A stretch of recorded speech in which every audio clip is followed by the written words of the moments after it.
ፊልሙ የሚጀምረው በጨለማው ምሽት ነው። አንዲት ነፍሰ ጡር ሴትን በብርቱ የምጥ ህመም እየተሰቃየ ሲሆን ባለቤቷም ወደ ቅርብ ሆስፒታል ሊወስዳት እየተጣደፈ ነው። አካባቢውም በአስፈሪ ሁኔታ ባዶ ነው። በአማጻኒውም ምክንያት አካባቢው ወደ ረብሻ በመቀየሩ ነዋሪዎቹ ለቀው ወጥተዋል። ሰውየውም እንድትቀመጥ ይረዳትና የሚጓዙበትን ተሽከርካሪ ፍለጋ ይሮጣል። በአጋጣሚ አንድ ባጃጅ ያገኛል። ነገር ግን ቁልፉን ሰብሮ ሳይጨርስ ፖሊሶቹ ደርሰው አማጺ መስሏቸው ሊያስሩት ይሞክራሉ። ሆኖም ግን ሁኔታውን ሲያስረዳቸው አንድ የፖሊስ መኮንን ሄዶ ሚስቱ በእውነትም በህመም ላይ መሆኗን ያረጋግጣል። እናም ጊዜም ሳያባክኑ ፖሊሶቹ ሴትዮዋን ወደ ተሽከርካሪው አስገብተው ወደ ሆስፒታል ይሄዳሉ። መንገድ ላይም እያሉ በድንገት እውነተኛ አማጺያን መንገዱን ይዘጋሉ። እናም ተሽከርካሪውን ለመቀማት ይሞክራሉ። መሪያቸው በውስጥ ያለችውን ሴት ሲያይ ሰዎቹ ወደ ኋላ እንዲሉና እንዲለቋቸው በረጋ መንፈስ ያዛል።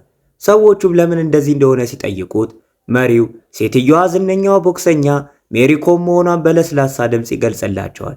ከዛም ታሪኩ ወደ ኋላ በርካታ ዓመታትን ተመልሶ የአውሮፕላን አደጋ መንደሩን ወደ ረብሻ ሲቀይረው ያሳየናል። ከተበታተነው ፍርስራሽ መካከል ቹምኒ ጃንግ የተባለችው አንዲት ትንሽ ልጅ ብቻውን የቀረ የቦክስ ጓንት ታገኛለች። ወደ ቤትም ስታመጣው አባቷ ወዲያውኑ ወደ ቆሻሻ መጣያ ውስጥ ይጥለዋል። ይህ ለሴቶችና ለድሆች አይደለም ብሎም ይቆጣታል። ይህ ቢሆንም ቹምኒ ጃንግ ግን በዝምታ ጓንቱን አውጥታ በደስታ ትጫወትበታለች። በመጨረሻም ከጎኗ አድርጋው ትተኛለች። እናቷም ይህንን ስታይ ልጇ ለቦክስ ምን ያህል ትልቅ ፍቅር እንዳላት ወዲያውኑ ትረዳለች። ጊዜ ያለፈ ሲሄድ ቹምኒ ጃንግ ስታድግና ሲያንገላታት ከነበረ አንድ ልጅ ጋር በብርቱ ስትጣላም እናያታለን። ልጁም በጉልበት በልጧት በቡጢ ቢጥላትም እሷ ግን ወደ ኋላ ለማለት አትስማማም። ልጁም እስኪሸሽና ጓደኞቿ እስኪያረጋጓት ድረስ በቆራጥነት ትጣላለች። ቤት ተመለሳ ቹምኒ ጃንግ ቁስሏን ታከማለች። ሁልጊዜ በመጣላቷ የተበሳጨው አባቷ በከባድ ቃል ይወቅሳታል። ከወንዶች ጋር በመጣላቷም ውድ የሆነውን ትምህርቷን ችላ በማለቷና እሱ በጣም በሚጠላው በቦክስ ላይ በማተኮሯ ሰልችቶታል። እሷ ትከራከራለች፣ የራሷን ነገር ለማስረዳትም ትሞክራለች። ነገር ግን አባቷ ለመስማት ፈቃደኛ አይሆንም። እናም ለአንድ ሳምንት ከቤት እንዳትወጣም ይከለክላታል። ከአንድ ሳምንት በኋላ የቹምኒ ጃንግ ቁስል ድኗል። ወደ ትምህርት ቤትም ስትሄድ ያንኑ ትንኮሳ ያደረሰባትን ልጅ ድንገት ታገኘዋለች። የቀድሞ ግጭታቸውን ለመጨረስ ቆርጣ የልጅነት ጓንቷን አድርጋ እንደገና ልትጣላው ትሄዳለች። ልታጠቃውም ስትል ልጁ በኃይል በጥፊ ይመታታል። መሬት ላይም ዘርሯት ይሸሻል። ቹምኒ ጃንግ በቆራጥነት ትከተለዋለች። በሰፈሩ ጠባብ መንገዶች ውስጥም ከባድ ሩጫ ይጀመራል። ልጁ በስህተት ወደ አንድ የቦክስ ማሰልጠኛ አካዳሚም ይገባል። ቹምኒ ጃንግ በመጨረሻ ደርሳበት የሁሉንም ሰው ትኩረት የሳበ ጠንካራ ቡጢ ታርሰዋለች። አሰልጣኙም አቁሚ ብሎ ወደ ጎን እስኪጠራት ድረስ መታገሏን ትቀጥላለች። አሰልጣኙም የቦክስ ጓንት ለስርዓት ስፖርት እንጂ ለጎዳና ጥል እንዳልሆነም ይነግራታል። እሱ ሲያወራት ቹምኒ ጃንግ እሱ ከሀገር አቀፍ ሻምፒዮን ጋር የተነሳውን ፎቶ ታያለች። ማንነቱንም ስትረዳ ቦክስ እንዲያስተምራት በጉጉት ትጠይቀዋለች። ጥያቄዋ ሁሉንም ያስቃቸዋል። ነገር ግን አሰልጣኙ ለምን ሊያሰለጥናት እንደሚገባ 5 ምክንያቶችን እንድትሰጠው ይጠይቃታል። በእያንዳንዱ ጊዜ ብቻ ቹምኒ ጃንግ ቦክስ ወዳለሁ ብቻ ትላለች። በስሜቷም ተደንቆ አሰልጣኙ በመጨረሻ ተስማምቶ በሚቀጥለው ቀን ጠዋት 1 ሰዓት ላይ እንድትመጣም ይነግራታል። ያሳካችውንም ማመን አቅቷት በጣም ትደሰታለች። በድንገት ያን ልጅ አቅፋው በደስታ ትወጣለች። ቤት እንደደረሰች ወዲያውኑ ለእናቷ የምስራቹን ትናገራለች። እናም ቦክስ ለመማር ፍቃድ ትጠይቃለች። እናቷም ተቃውሞ ባይኖራትም አባቷ ግን እንደማይስማማ ታውቃለች። ለራሷ በመተው በራስ በመተማመን ወደ አባቷ ትሄዳለች። ነገር ግን እሱ አስቀድሞ በመጥፎ ስሜት ላይ መሆኑን ስታይ ምንም ሳትናገር በዝምታ ትመለሳለች። አሁንም ቆርጣ ጠዋት ሳይነጋ በብርዱ ትነሳለች። እናም ትዘጋጃለች። የቤት ውስጥ ስራዎቿንም ትጨርሳለች። እናም ልክ 1 ሰዓት ላይ ሲል ማሰልጠኛ ትደርሳለች። በከፍተኛም ደስታ ወደ አሰልጣኙ ትቀርባለች። እሱ ግን ለጊዜው ጥግ ላይ ቁጭ ብላ እንደተጠብቅ ይነግራታል። የማሰልጠኛውንም ከፍተኛ ጉልበት የሚጠይቅ ስልጠና ስትመለከት ሰዓታት ያልፋሉ። ምሽት ሲሆን ምንም ስልጠና ሳታገኝ ወደ ቤት ትመለሳለች። በማግስቱ ያ ሁኔታ ይደገማል።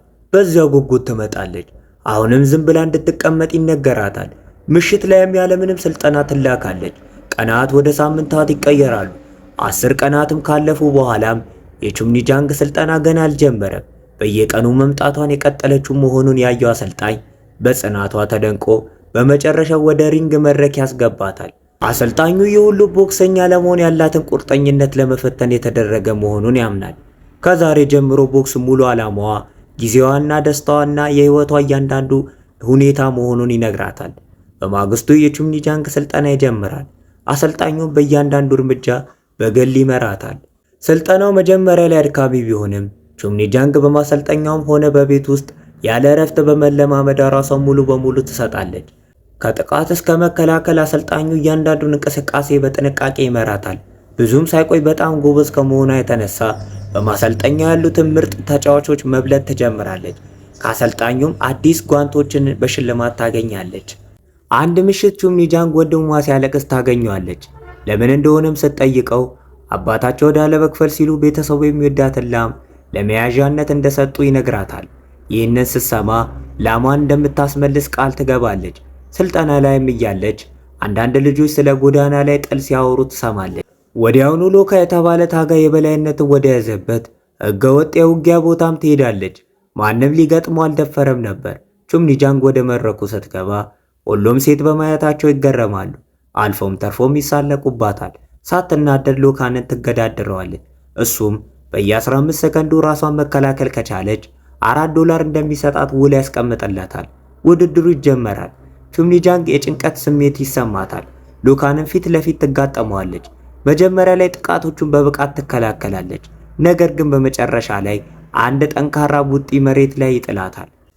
ሎካ ማሸነፉን ሲያበስር ቹምኒ ጃንግ በድጋሚ ተነስታ ጠንካራ ምት ይዛ ተሰጠዋለች። የዚህን ሰዓትም ይደነግጣል። እሷም ጠንካራ ተዋጊ መሆኗን ይቀበላል። ሁኔታውም ይቀየራል። ተመልካቾቹ ለእሷ መጮህ ይጀምራሉ። ነገር ግን በ45ኛው ሰከንድ ላይ ሎካ በሌላ ቡጢ ውድድሩን ያበቀዋል። ከውድድሩ በኋላ ኦለር የቹምኒን ችሎታ ለጓደኞቹ እያደነቀ ሳለ እሷ ሙሉ ክፍያውን ስላልሰጣት ከጨረታ አቅራቢው ጋር ስትከራከር ያያል።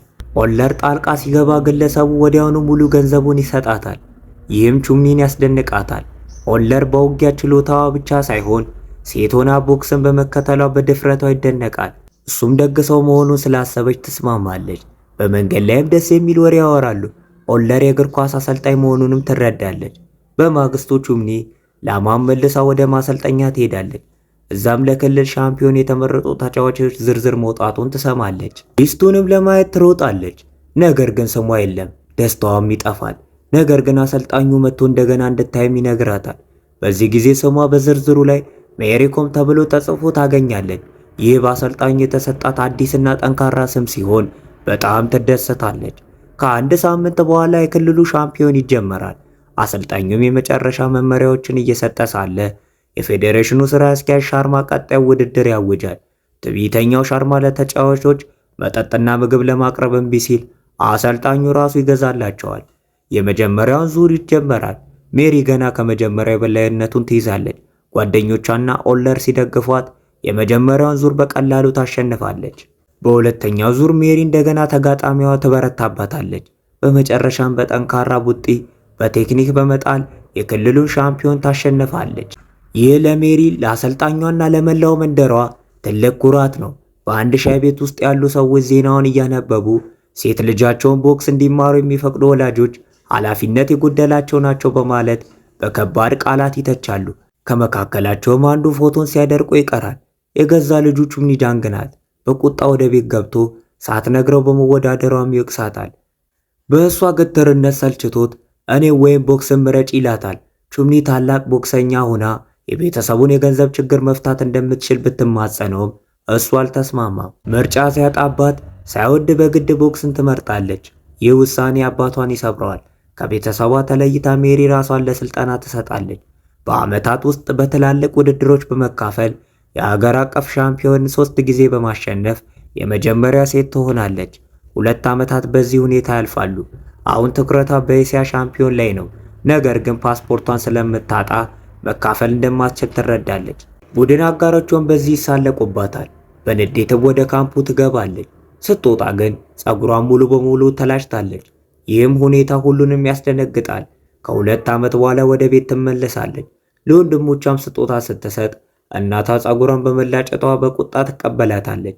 ሜሪም ለማስረዳት ስትሞክር አባቷ ይመጣል። ነገር ግን እንደ እንግዳ በመቁጠር ሰላም ሳይላት በዝምታ ያልፋታል። ይህ ቀዝቃዛ አቀባበል ሜሪን ይሰብራታል። ከጥቂት ወራት በኋላ ኦለርን ታገኘዋለች። እናም የውስጧን ሁሉ ትነግረዋለች።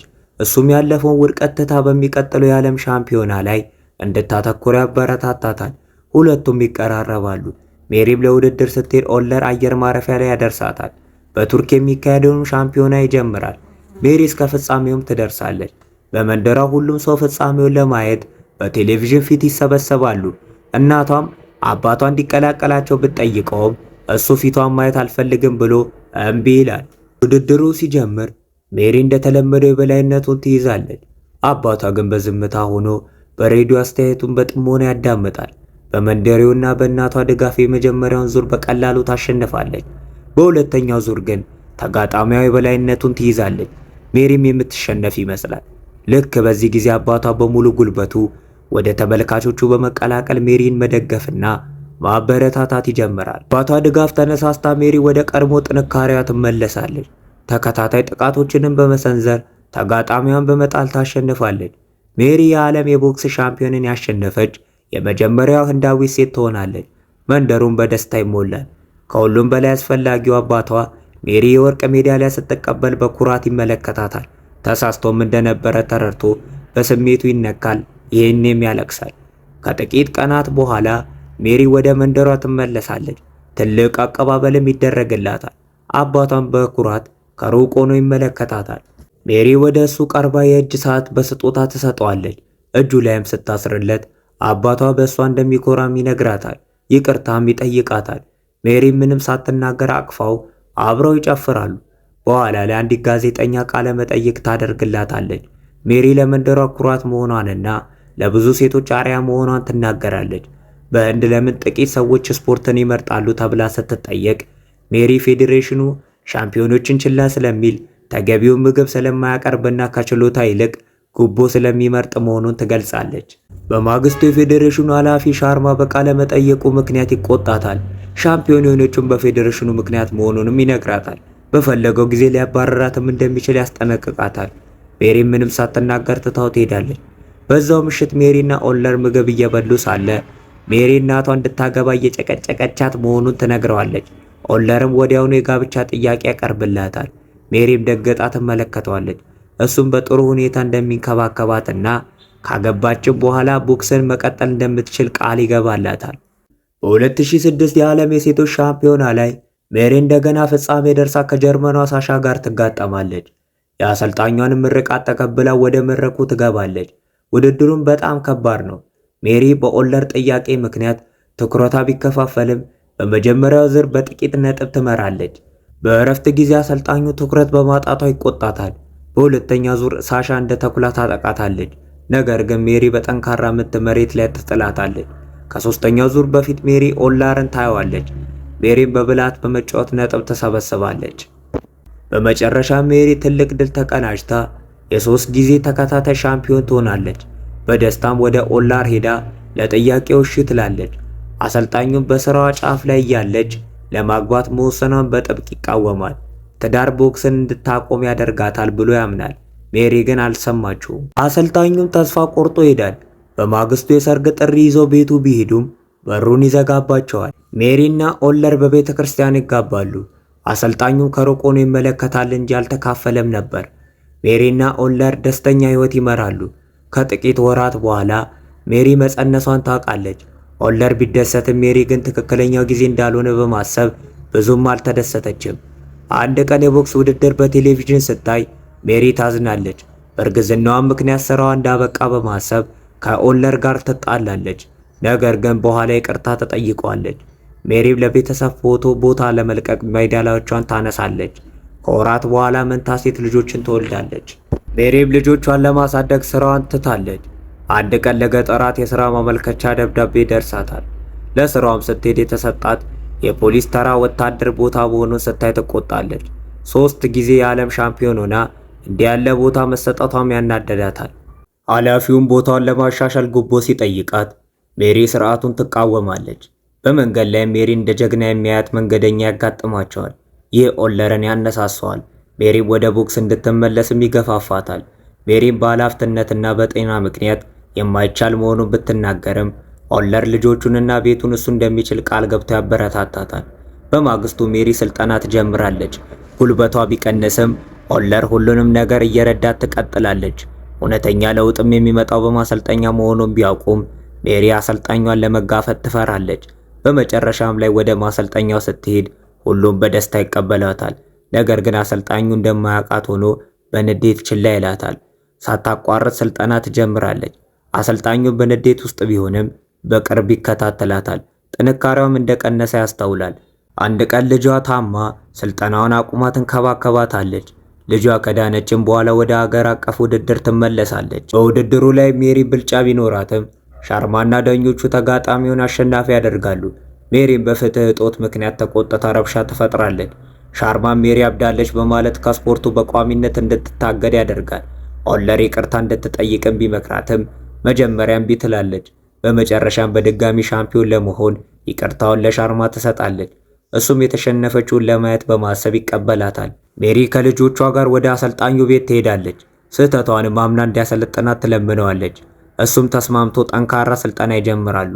በጣም ከባድ ስልጠናዎችንም ትሰራለች። የቀድሞ ጥንካሬዋንም ለመመለስ ቀንና ሌሊት ትለፋለች።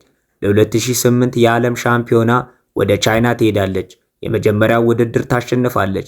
ለኦለር ስትደውል አንደኛዋ ልጇ ትኩሳት እንዳለባትም ይነግራታል። ትኩሳት ብሎ 2 ቀን ሲቆይ ልጇ የልብ ቀዶ ጥገና እንደሚያስፈልጋትም ይታወቃል። ኦለር ሜሪ እንዳትረበሽ ሚስጥር አድርጎ ይዘዋል። ሜሪ ደጋግማ ብትደውልም አያነሳም። አሰልጣኙ የሳሻንን አዲስ የውጊያ ዘዴ ለሜሪ ያሳያታል። ሻርማ ግን እንዳታሸንፍም በማለት ይሳለቃል። ሜሪ ስፖርተኞች ምን ያህል እንደሚለፉ ለሻርማ ትነግረዋለች።